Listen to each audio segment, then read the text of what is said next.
What's going on, folks? Thanks for hitting that download button and checking out a brand new episode of Toys and Tech of the Trade, your one-stop shop for toys, tech, and talk with some assembly required. I'm your host, Rich Butler, and if this is your first time checking out an episode, first of all, welcome. Second of all, a bit of background on what we do here. Toys and Tech of the Trade is an interview series where we sit down with content creators and entrepreneurs and discuss the gadgets and gear that they use to create their content, run their business, and just be overall productive. In addition to that, the toy aspect is a little bit more broad, going beyond action figures and Funko Pops and talking about some of the other things that people are into that they consider their toys, whether it's cars, knives, bikes, musical instruments, guitar picks, you name it. The definition of toys is pretty broad here. This week's episode is going to be a little different than the usual episodes. I was inspired to do a Q&A episode by a friend of mine who's been doing podcasts for a while. And given that we talk about so many different aspects from entrepreneurship, different tools, different gadgets, different software, and toys as well, I figured we'd do a Q&A episode, and I want to try and do more of those, just talking about some of the different things that we cover on air. Sometimes it's going to be strictly gadgets and gear. Sometimes it's going to be software. Sometimes it's going to be toys. Sometimes it's going to be about the brand itself, the show. It's going to vary from episode to episode, but I reached out to our audience, some of the colleagues that we have here on the RageWorks network, and asked them what kind of questions they have that I can answer for them on a Q&A, and we got a lot of different responses, plus a couple of emails came through, partly on the heels of the whole Gary V thing, and those people had questions. So we're going to get into the questions right after this break, and we'll see what people have to ask, and I will do my best to answer them. So let's get to it. All right, let's get the Q&A rolling, and we're going to start with some questions that we got from some of our other hosts on the RageWorks network that they wanted me to answer. So I will get right to it and get the ball rolling with Tony, who hosts Call Me When It's Over, which you can find on the RageWorks network, and new episodes for that podcast are released every Saturday. His question was, do you think that the Funko Pop bubble will burst soon? You know, it's interesting, as somebody who's been collecting Pops for a long time, my collection is well into the hundreds at this point, and I've been downsizing quite a bit because a lot of stuff was impulse buys, and a lot of stuff was just stuff I held on to that I was trading or selling, etc. The thing was, as Funko and the popularity of Pops really started to take off, I would look at it in the same vein as Beanie Babies. As many of you know, Ty did the whole Beanie Baby thing back in the 90s and 2000s, and it got real popular, and there were bears and different plush animals that were worth hundreds upon hundreds of dollars. The bubble burst, and everybody's just stuck with a bunch of beanie stuffed animals all over their house. Some people's collections are in the hundreds with those as well, including some big ticket ones. Funko is a little different because initially, when Funko was just doing Pops, I said to myself, eventually they're going to run out of IPs, they're going to run out of properties, or people are just going to get sick of them. But considering that the average Pop is between $10 and $15 a piece, it's a very low barrier of entry, and Funko as a company has been diversifying quite a bit. It's not just Pops anymore. They're doing mugs, pencil toppers, t-shirts. They have also some ancillary brands that are doing different things, Loungefly, the reaction figures. So for them, if they were only relegated to Pops, I would say that the bubble was definitely going to burst sooner rather than later. But given that they're so diverse and they're also improving their sculpts, I think that there's going to be at least another couple of years of Funko Pops in the mainstream. And I wouldn't be shocked if at one point they'll start tapering off and just start focusing on some of their other brands like Loungefly and some of the others as the shift in terms of what people are collecting changes towards something else. But what the hell do I know? But I personally can say I've been buying a lot less, and I've been downsizing quite a bit.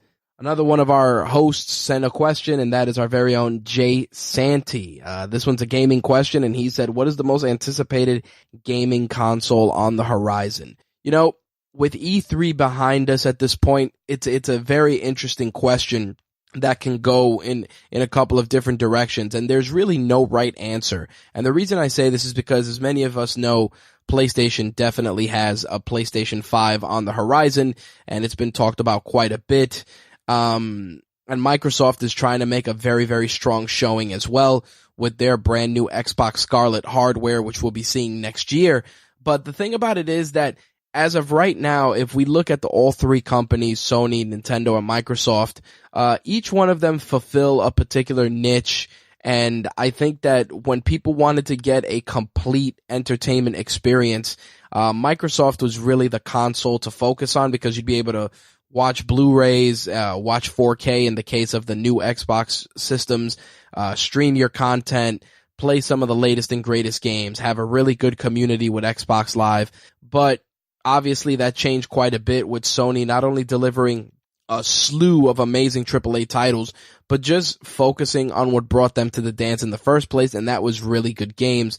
Microsoft, with their whole catch-all home theater experience console, it was met with mixed responses by many people. I personally own both consoles, and each one fulfills a particular need. I still like the Xbox Live system and the community and just being able to plug and play.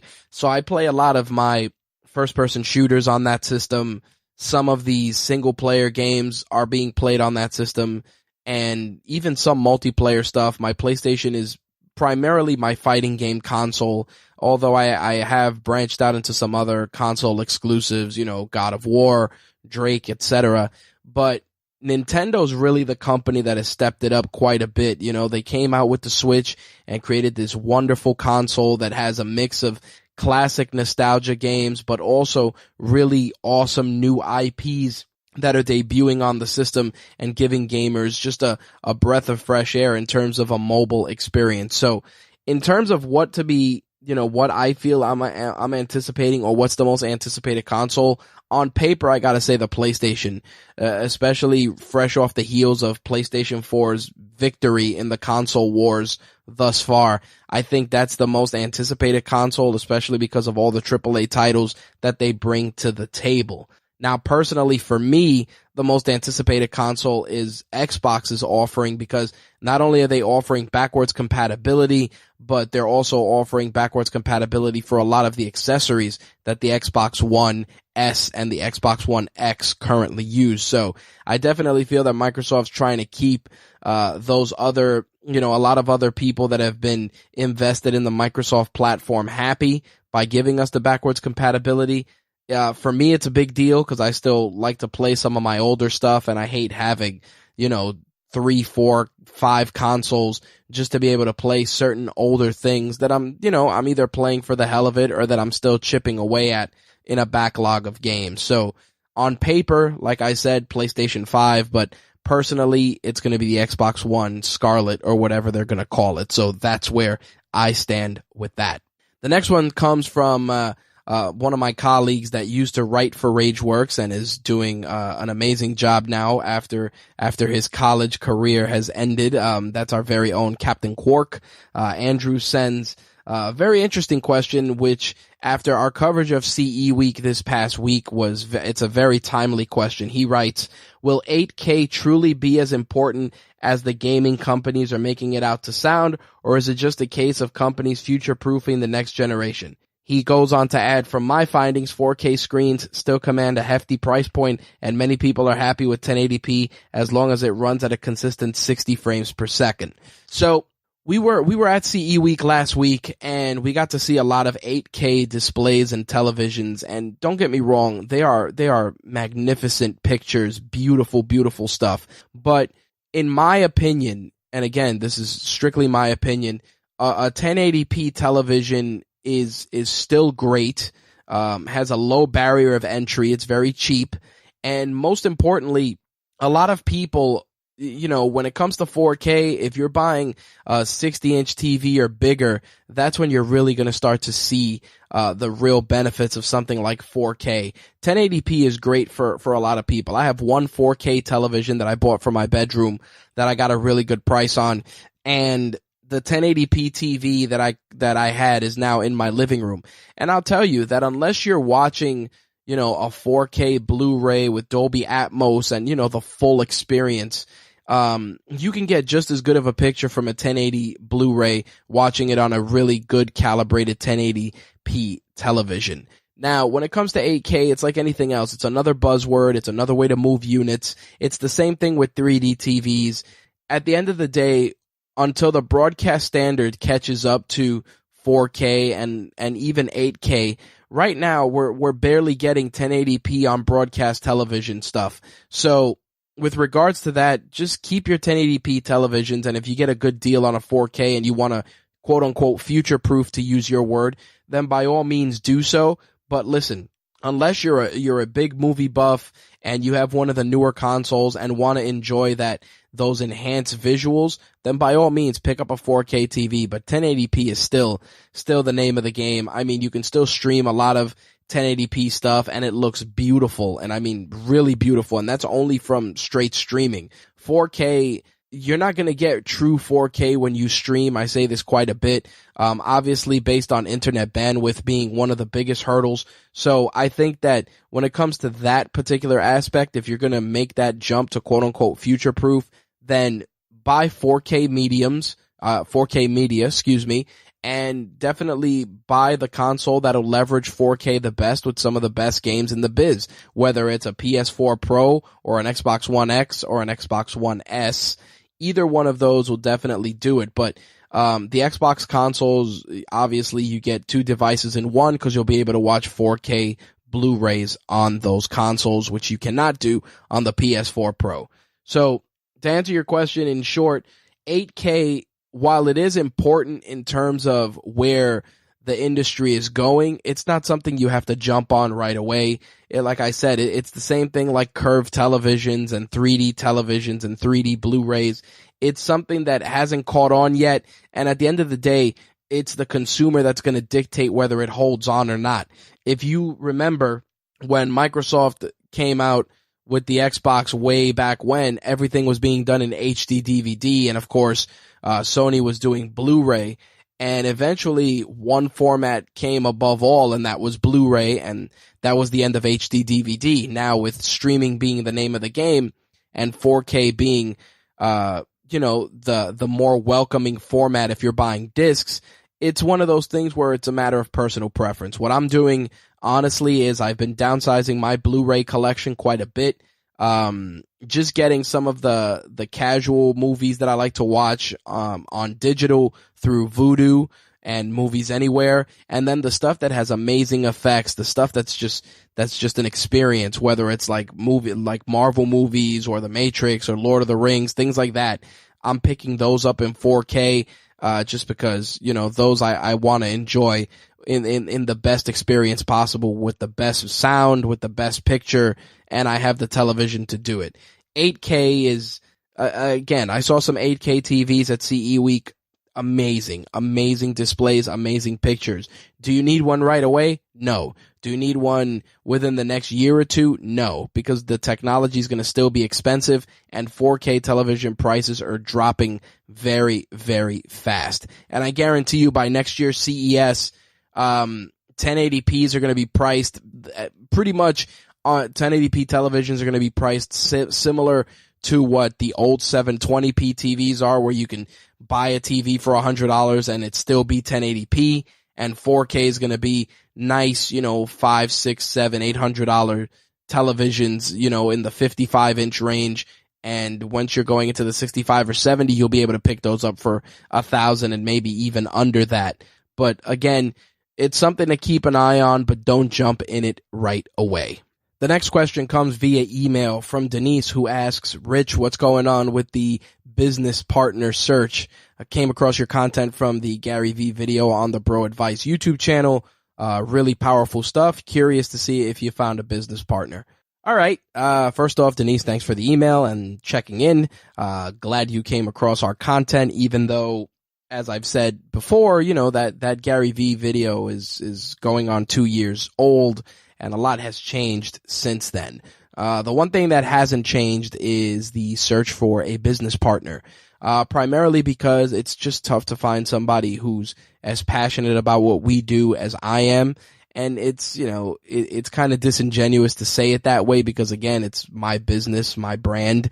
So nobody's going to be as ride or die as me. But I just feel that a lot of people don't get what we're trying to do. So the enthusiasm isn't there. They just figure, okay, we'll toss a little money in, and when it blows up, we take our chips, cash out, and keep it moving.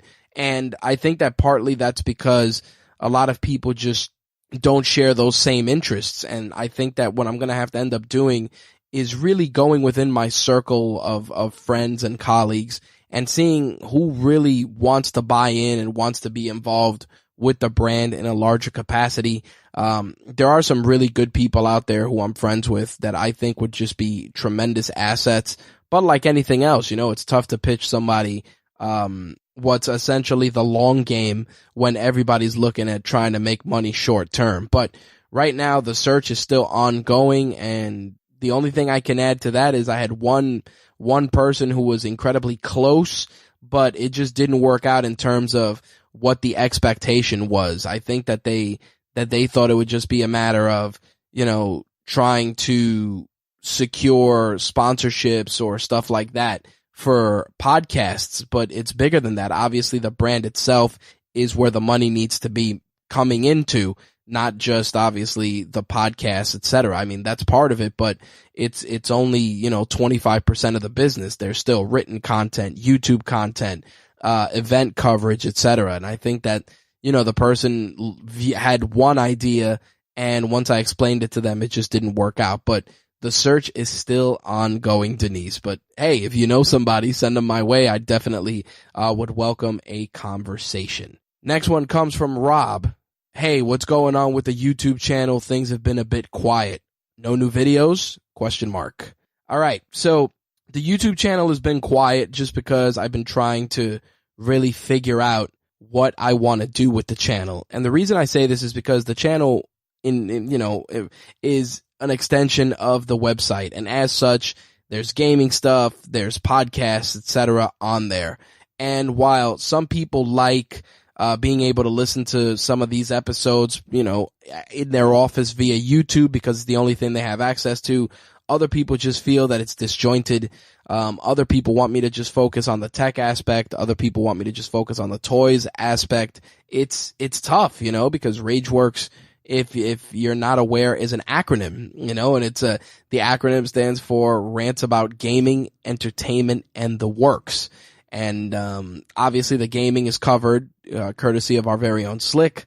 The entertainment is covered by myself and the other hosts on the network and Slick as well. And of course the Works is everything else, toys, comics, etc. And I think that we have a pretty good handle on that stuff. As I've said before, we've downsized our content quite a bit.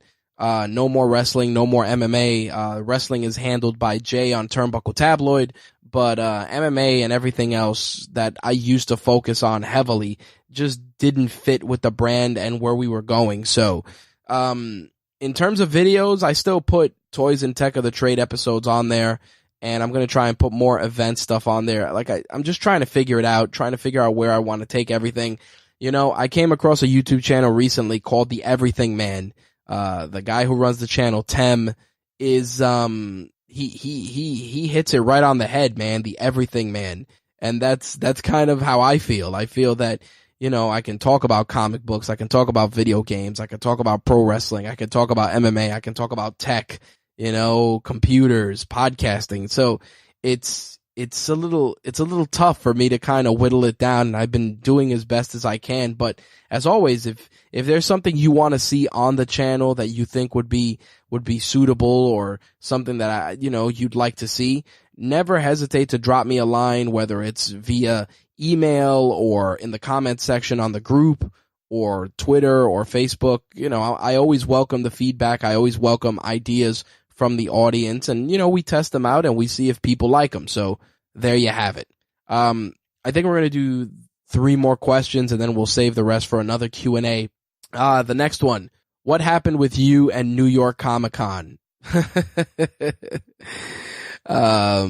I'm not going to read this person's name because they asked for it not to be read. New York Comic Con, it's interesting because we covered New York Comic Con 2010, 11, 12, I think through 2013. And then there was a change in how they credentialed brands and media.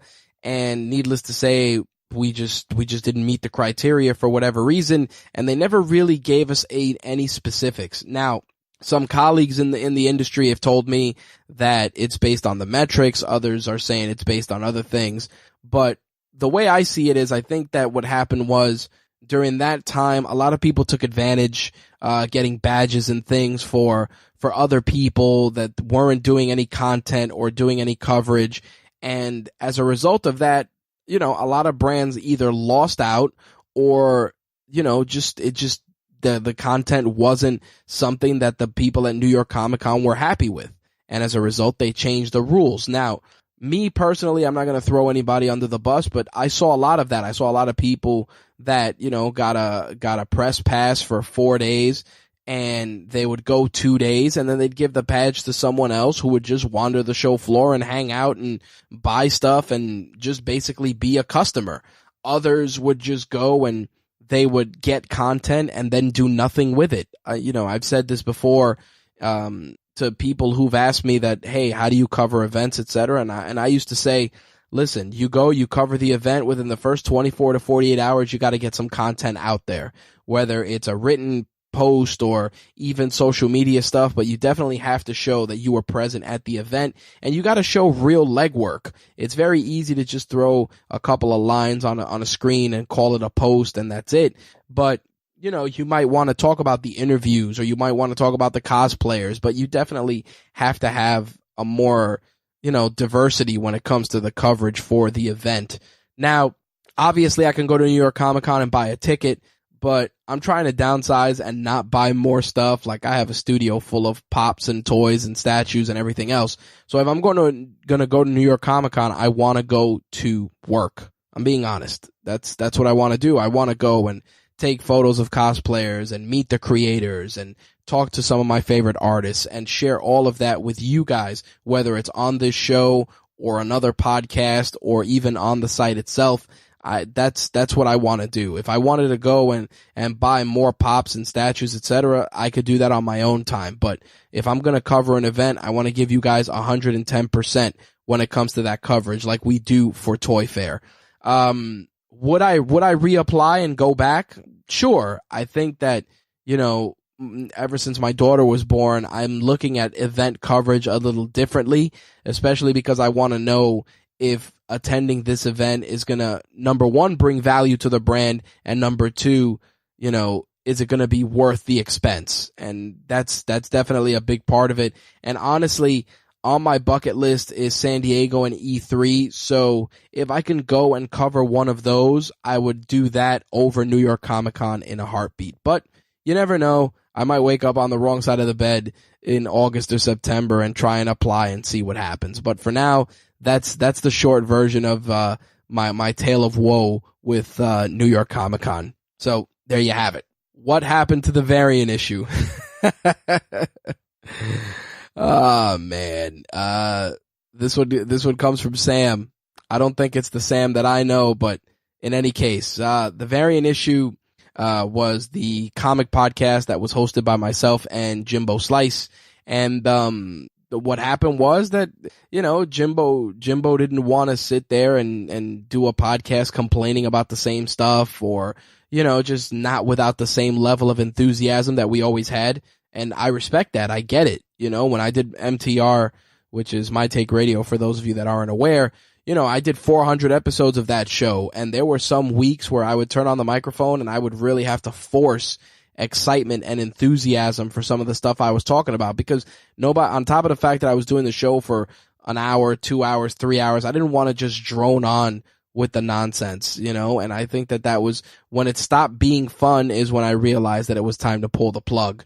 And I think when it came to the variant issue, Jimbo just didn't feel it was fun anymore, and I respect that. I mean, I'd rather go out on a high note with some really dope content than phone it in and then people remember the last 5 episodes being complete nonsense. So there you have it. The variant issue right now is on hiatus. I don't want to say that we've killed it, because there's been some conversations about some things, and, the variant issue brand lives on. So if you went to, the CradleCon event recently, you know that the variant issue lived on, and myself and Jimbo Slice were there, and people really, enjoyed that. But yes, the variant issue for right now it's just on hiatus. Will it come back someday? Maybe, maybe not, but I'm not going to speak for Jimbo with regards to that. So that's the story. But who knows? Maybe if you guys badger him enough at Jimbo, JIMBO_SLYICE on Instagram, if you badger him enough, who knows? He might want to turn on the mics and give you guys a little heat. But for now, that's where we're at with the variant issue. Last one. I felt that the variant issue question should have been the last one, but this will be it. What else are you collecting besides Funko Pops? And that comes from Brian. I don't know if it's my buddy Brian, but I'll answer this quick and easy.